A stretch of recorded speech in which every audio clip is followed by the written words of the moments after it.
You are listening to the Your Empty Nest Coach podcast with Coach Christine, episode number 42. My first retreat, an audio experience. This podcast is for you, a mother who years ago walked away from a career to raise your child. Sure, you've been busy volunteering, carpools, maybe part-time work, and taking care of everyone. But your main gig? That has been your child. Now that they are in their later years of high school, the empty nest looms ahead for you, and it is freaking you out. I've been there, and I get it. Together, we'll turn our freaking out energy into freaking awesome energy. Hello, my future empty nest friend. This episode is an experiment for me. So if this is your first time listening, know that this is absolutely not my usual format and more than likely will happen very rarely. It takes a lot more work. Whether you are a first-time listener or not, thanks for giving this episode a try. These are the sounds of nature as I laid in my tent during my very first GPS Reset Weekend retreat. The event exceeded my expectations. I am so incredibly thankful of my very first retreat attendee who took a chance on my crazy idea, signed up, and uncovered how brave she is. Hey, so I'm walking home, and some of my friends asked if I would do some vlogging, so I will put this all together at the end, but I'm about to go on my very first retreat, and the night before I'm staying all by myself camping, which is the first time I've done anything like this. So yeah, I'm a little nervous. But it's an emotion. I'm going to work through it. I'm going to build my own freaking fire. And it might rain on me, and I will let you know how it goes. Look at that sky. That's the direction I'm heading. And the torrential downpour that I just drove through could be an interesting evening. So yes, I do all of the setup of my campsite the night prior to my attendees arriving. My site is kind of the home base, so I have a covering for the picnic table. My tent is huge. In case it rains all day, we can hang out inside there with our chairs and still do our coaching. So I do that the night prior. Also allows me time the morning before arrival that I can recharge myself so I may serve them best. Look what I did. I'm almost done. It said drape rainfly over the tent. Okay, tent. And me, it's like taller than me. I'm like, how am I going to do this solo? Slow and steady, being present. Really proud of myself. And I did notice, after getting this far, that all the poles I put in upside down. So that was fun. Wow, that took twice as long as the tent. But I did it. So now if it rains, I can run from one to the other and cook. In case you are wondering, I stay where there are modern restrooms. No pit toilets for me. I draw the line there. And I look my best late at night in the campground's restroom. If you're listening to this and not watching it, yes, I have a picture. Yeah, it's like a creepy movie. I have my solar lamps in the tent. I am in the tent. I did a fire. It lasted more than 10 minutes. It's 6:30 in the morning. I made it through my first night all by myself. And if you watch the rest of this video, you're going to watch my hair get worse and worse. Hey, so it's about 9:30. I just finished reading a book. It's the Dalai Lama and what's it? An Open Heart. I'm charging all of my solar items, including my phone right now. Well, I'm using the solar panel to charge my phone before I go on a walk, just in case. Well, I made it to the trail. I cleaned up the campsite a little bit. I have water, I have everything I need, and I will show you the falls. Maybe a little bit of the trail too.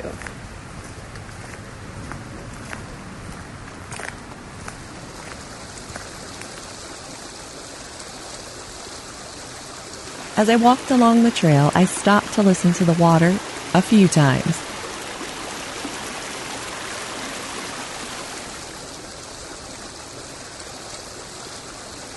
So interesting. I'm trying to just focus on nothing, nature without labeling it. That's really tough. I only make it a couple minutes if I'm lucky, and then I catch myself thinking about all these things. I just came upon a wedding in the woods. That was pretty cool by the falls.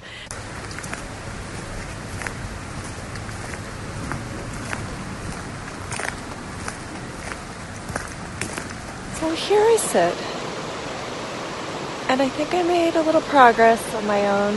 When I was on that spot, I should be no less peaceful than when I'm sitting here. Tough work, really tough work. And there was one moment where I slipped on a rock and my foot fell into mud. And the focus and energy and presence that I had at that moment, it's like it pulls you out of everything else you're thinking about, and all that you're focused on is that moment, is moving your foot from one place to another. I had no anxiety for the first time in my life over it, so I've made progress. But that focus and determination is what we want in every moment of our lives. Whether it's sitting at our desk, whether it's sitting here in this beauty. There's beauty everywhere. Sitting at our desk, driving in the car, and those thoughts and the presence of being where you are in the moment is what you take with you in every moment of your life. So the environment has less to do with it than our thoughts. And I already know this, but I was thinking of the irony of I say that as I'm sitting here in nature, but sometimes we need these moments to reset us, to regroup us. And let me tell you, it's really hard to walk through, to go through life and really stay present. Oh my! But it's worth it. I felt led to keep my hands together, kind of like thank you, praying position. Keeps me balanced and a little more focused on my thoughts. There's some bug on me, excuse me. But what I noticed is when my thoughts trail into other things, like when my guest comes in a few hours or my day job, my pace changes. It's not as peaceful. Depends on the emotion brought up. So I just found that interesting. I made it to the bottom of the falls. Interestingly enough, the top of the falls is not well marked, so you easily could do this whole trail and miss it. So my voiceover you might not be able to hear is that sometimes the most beautiful parts, just like life, are off the trail. 2 hours and 45 minutes later, I'm back to my car. I really took my time. The purpose was not to be fast. It was for mental health. And it was good. It was worth it. It was what I needed. I'll have to get back to the campsite and get ready for my guest. Yes, I provide a covered picnic area for my retreat guests as well as a 2-burner camping stove. I brew a lot of hot water for coffee. I need coffee. I don't pack elaborate meals for myself and go for ease. Lots of raw fruits and veggies. Kind of what I eat at home too, to be honest. If you were to join me, I provide water and coffee for you. You bring whatever you want to eat and any coffee additions you like. One of my favorite moments before my guest arrived was when I bought an axe. Isn't this how horror movies start? I bought an axe, chopped some wood, and I made that fire! It's legit. It's a real fire. Let me just move a little back. Look at that. Once my guests arrive, I am available for encouragement and assistance as they pitch their own tent at their site. We then have time to meet one another and chat through dinner. We end the evening with group coaching and some introductory discussions about presence around the fire. Hi, so it's Saturday morning.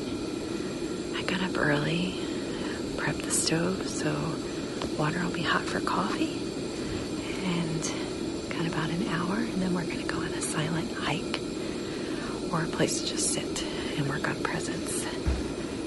So, good morning. My retreat guest built this.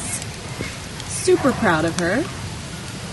And we just roasted marshmallows, had s'mores, and we are working on finding our future selves.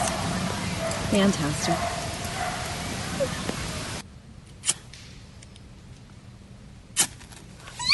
Oh my gosh! Did you get it? I got so excited I moved the phone. Okay, now we need to get more. I want the bottom cotton balls to light. Yeah. Oh, got them. All right, we'll come back, show you how we did. Oh, that's video. Hey, say hi. Hi. I did that. Going to bed early tonight. We earned it. We did a lot.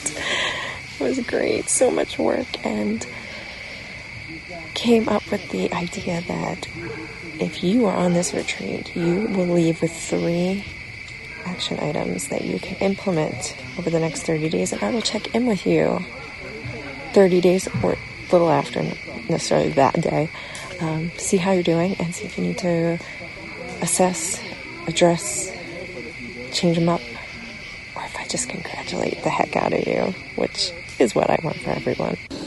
Good morning. It's Sunday morning. Cannot wait to drink my coffee, which is heating up right now. We had rain last night, and looks like everyone did okay. Waiting for check-in shortly. It was a great day yesterday. This is super exciting. I'm so glad I did this. Whatever crazy idea you have in your head, you need to go do it, because this was one of mine, and I'm so thankful I did it. Can't wait to do it again. Yay. We took a short hike to a lake and worked a little bit more on presence. We also worked a little bit on staying on the not-so-well-marked trail. While my guest looks like a walking advertisement for REI, kind of jealous, I am layered with whatever is in my closet to get me through the day. Both levels of hiking gear and camping preparation are perfectly acceptable for these GPS reset weekends.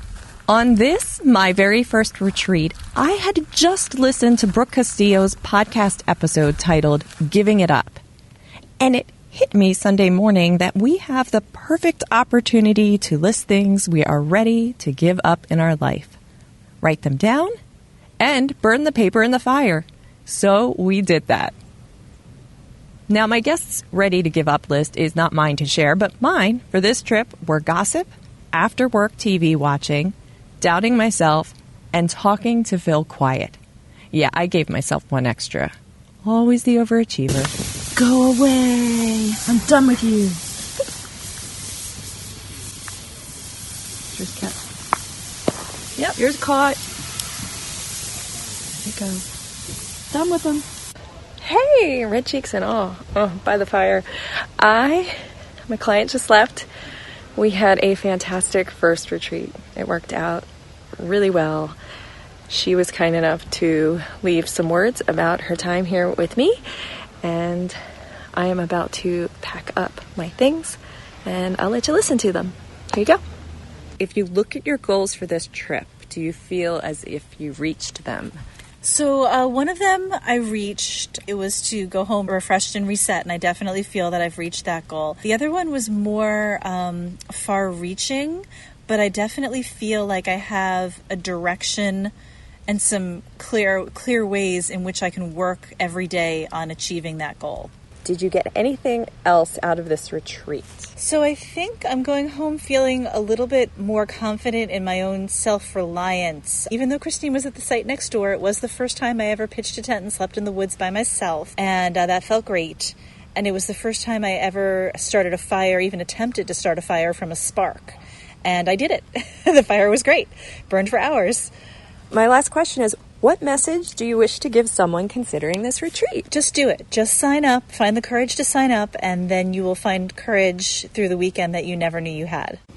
Thanks for joining me, and I hope to see you at one of my upcoming retreats. Bye. The questions I have for you in this episode are, have you ever done anything like this? And would you ever do anything like this? I invite you to fly on over to our Facebook group to share your answers to these questions with our amazing flock. Our name is Green Popsicle Sticks. Want to know why? Listen to episode number 17 or head to my website, youremptynestcoach.com/community for links to join our flock. I know the adjustment to not having your kiddos at home full time isn't always easy, but it sure can be a ton more fun with a flock of friends. We look forward to seeing you there. Okay, we're going to get back on track, and my next episode's title is, Are You Living Your Life as a Victim? If my episode has helped you in any way, please share it with one other person you think it will help too. You'll be giving them a free gift. Thanks for your time and energy with that, and thanks so much for listening, my empty nest friend. Remember, you are amazing.